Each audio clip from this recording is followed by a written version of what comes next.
Olá, cursistas, bem-vindos. Essa é a lição número 2 do nosso curso de capacitação em Sistema de Comando e Operações. E a temática dessa aula são as características gerenciais do SCO. Vamos aos objetivos da nossa lição. Bem, primeiro explicar o funcionamento do acionamento e da mobilização de profissionais que atuam de forma conjunta e integrada no CIGERD, porque essa atuação poderá ser realizada de forma diferente. De forma parcial, total ou apenas através de um acompanhamento. Depois nós veremos os 3 princípios que orientam o centro integrado no seu funcionamento e, por fim, nós vamos trabalhar as questões gerenciais que são recomendadas como boas práticas pelo SCO. Vamos então. Primeiro, como é que funciona o CIGERD? Quando tudo funciona bem e que nós chamamos a situação uma situação de normalidade, o CIGERD vai empregar os seus técnicos e seus especialistas apenas fazendo previsão climática, monitoramento de situações de risco e fazendo a emissão de alguns avisos, se necessário, alguns alertas. Mas, sempre que o CIGERD acompanha uma situação de anormalidade, de um risco potencial, ele então poderá acionar suas equipes e trabalhar somente com os profissionais da Defesa Civil ou acionando e mobilizando também organizações e órgãos parceiros.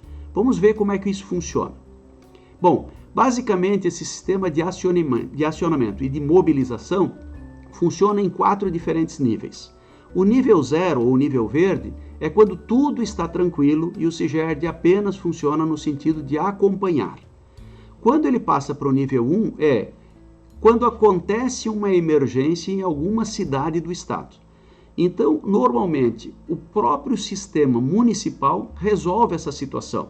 Vamos imaginar, é um acidente de trânsito que vai ser atendido pela guarda, é um incêndio que vai ser atendido pelos bombeiros. O que o CIGERD faz? Ele apenas acompanha e pode ajudar no levantamento de danos e prejuízos. Mas, se o local não conseguir resolver adequadamente e pedir algum tipo de ajuda ou apoio, então o CIGERD modifica o seu nível para laranja, ele entra em alerta e aí essa emergência é uma emergência maior que vai exigir a mobilização parcial de alguns órgãos parceiros. Nas situações bem complexas, onde as emergências são maiores e têm grande repercussão, o CIGERD poderá acionar todos os seus parceiros e aí vai funcionar de forma completa e total, ativando todo o seu centro integrado de operações. Vamos agora verificar os 3 principais eixos norteadores de funcionamento do CIGERD.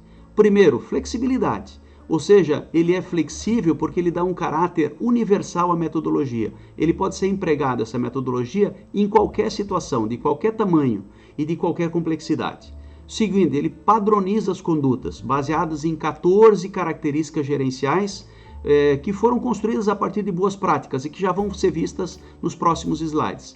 E por último, ele representa uma unidade de esforços, ou seja, ele permite que diferentes organizações com atribuições e jurisdições distintas possam atuar em conjunto, apoiando-se mutuamente, sem perder a autoridade, e assim evitando jogos de poder e mesmo disputas institucionais.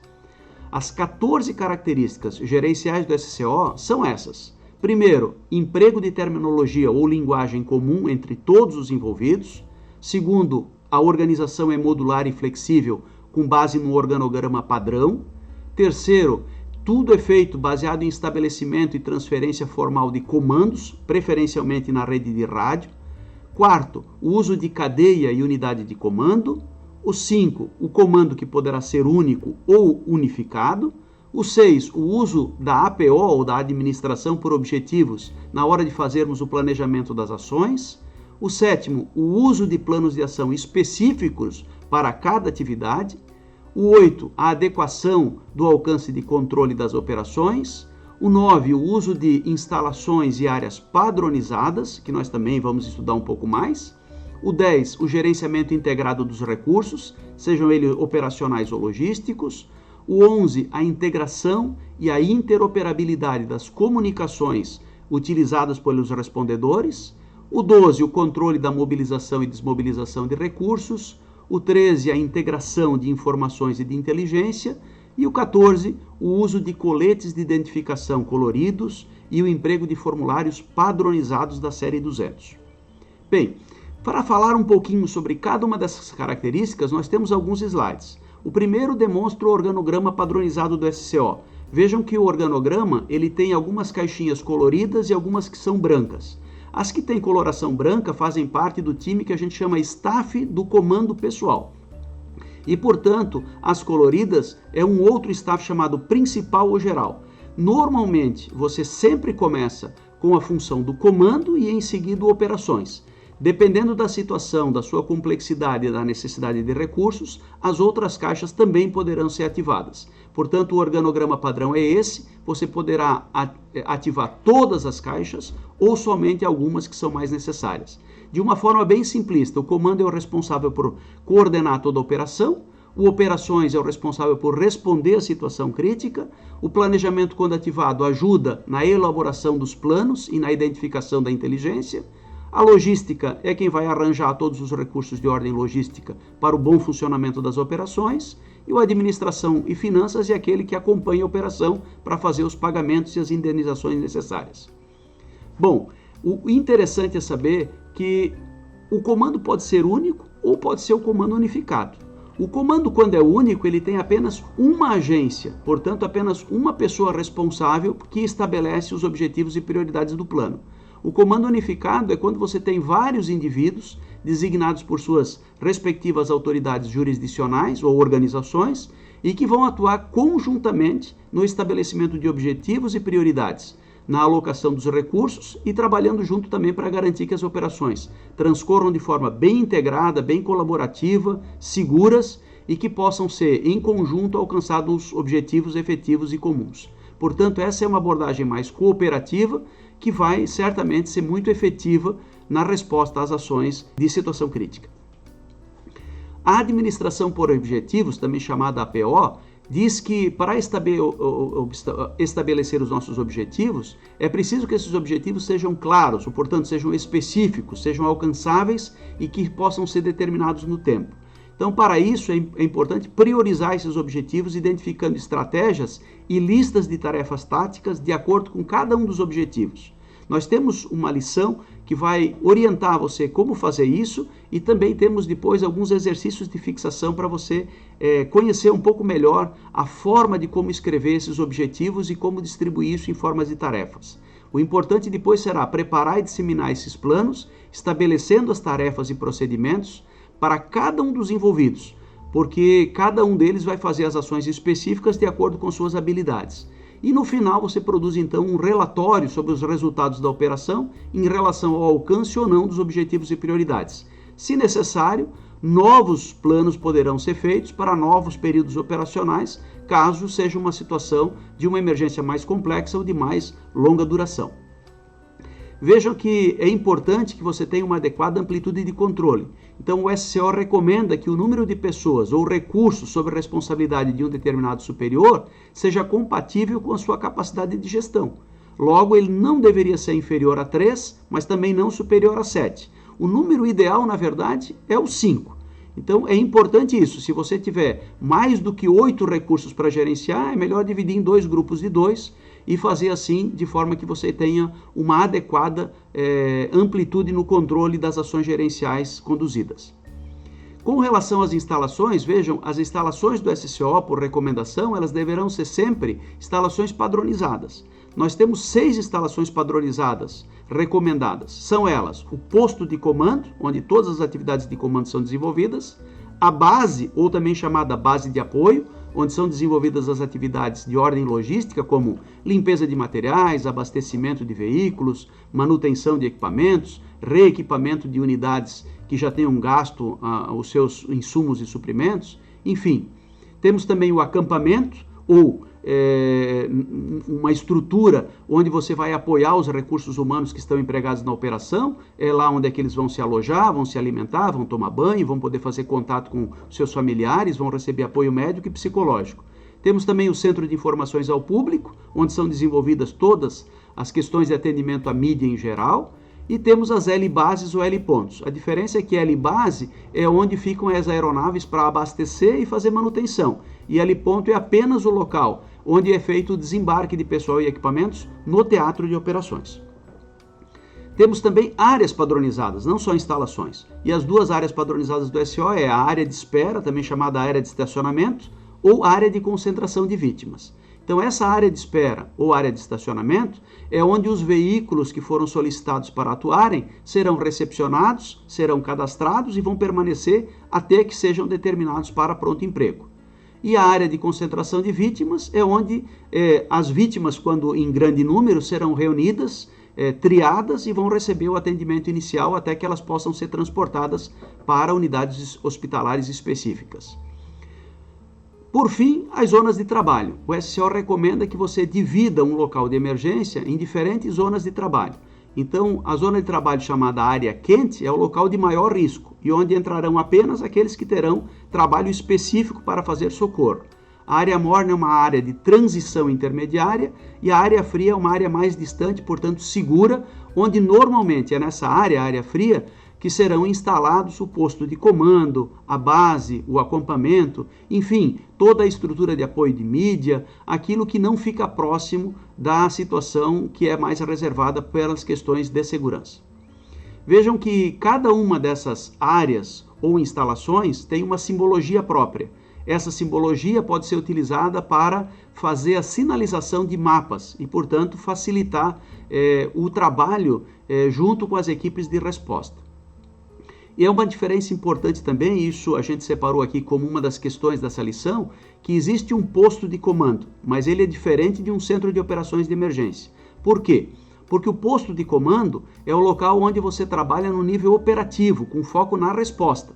Portanto, se houver uma situação crítica no município, o posto de comando será o posto de comando do SCO, que é bem próximo do incidente e onde fica o responsável pelo comando, controle e coordenação das ações de resposta operacional. Já o centro de operações de emergência é uma espécie de centro de apoio mais distante, que trabalha no nível estratégico, com foco numa visão mais ampliada do acidente e sem a abordagem operacional. Portanto, esse COI, o Centro de Operações de Emergência, é muito mais do que é feito aqui dentro do CIGERD, dentro do Centro de Operações Integradas. Ele não se localiza próximo do local do incidente, mas ele é o ponto focal e responsável pela direção ou liderança, controle e coordenação das ações de emergência. E o seu trabalho é providenciar recursos, fazer os acompanhamentos e até, em alguns casos mais graves, estabelecer diretrizes de ação. Agora, mais no final da nossa lição, vamos ver os diferentes tipos de recursos operacionais que poderão ser empregados numa ação. Você tem desde recursos simples, ou chamados recursos únicos, que são, na verdade, os equipamentos em plenas condições de pronto emprego, somados ao seu complemento impessoal. Portanto, poderá ser uma aeronave com piloto, copiloto e tripulação, poderá ser uma ambulância com motorista e equipe de socorro, enfim, é isso que forma um conjunto chamado recurso simples. O recurso simples poderá ser somado a outros recursos simples. Portanto, quando você soma equipes de intervenção de mesmos recursos, a gente faz o que a gente chama de equipe de intervenção. Então, uma equipe de intervenção são várias ambulâncias, ou vários caminhões, ou várias aeronaves. E, por fim, também poderá ser feito vários recursos diferentes e juntos. Aí não é uma equipe de intervenção. Esse tipo de recurso é chamado força-tarefa. Portanto, a força-tarefa é a combinação de diferentes recursos simples sob sempre comando de um líder. Vejam que, mais do que estruturar o nome dessa tipologia, você pode também dar um nome para o status desse recurso na operação. Então, alguns vão ser recursos que estão mobilizados, alguns disponíveis, outros designados, outros indisponíveis e outros ainda desmobilizados. Qual é a diferença? Bom, quando eu falo recurso mobilizado, é que ele foi solicitado para vir até o local. Disponível é quando ele já chegou, entrou na área de estacionamento e foi cadastrado. Designado é quando ele começou a trabalhar na operação na chamada área quente. Indisponível é quando, por algum problema, ele ficou sem condições de trabalho. Ou faltou equipe, ou acabou o combustível, ou mesmo a viatura quebrou. E por último, desmobilizado é quando ele já trabalhou e já foi dispensado para retornar para a sua origem. Para finalizar, é muito importante que você utilize durante o emprego do SCO coletes de identificação das diferentes funções. Você tem coletes coloridos para cada uma das funções. Quem é o comandante da operação usa colete azul. Também é utilizado o colete azul por quem trabalha na área de planejamento. Quem trabalha em operações, ou portanto vai a campo, usa coletes vermelhos. O logística usa colete de coloração amarela, finanças verde, e todos aqueles que fazem parte do staff pessoal do comandante utilizam coletes de cor branca. São eles o segurança, o ligações e o informação ao público. Por fim, nós vamos falar um pouquinho agora sobre o uso de formulários padronizados. Existe uma série de formulários, chamados formulários da série 200, que são utilizados de forma padronizada pelo SCO.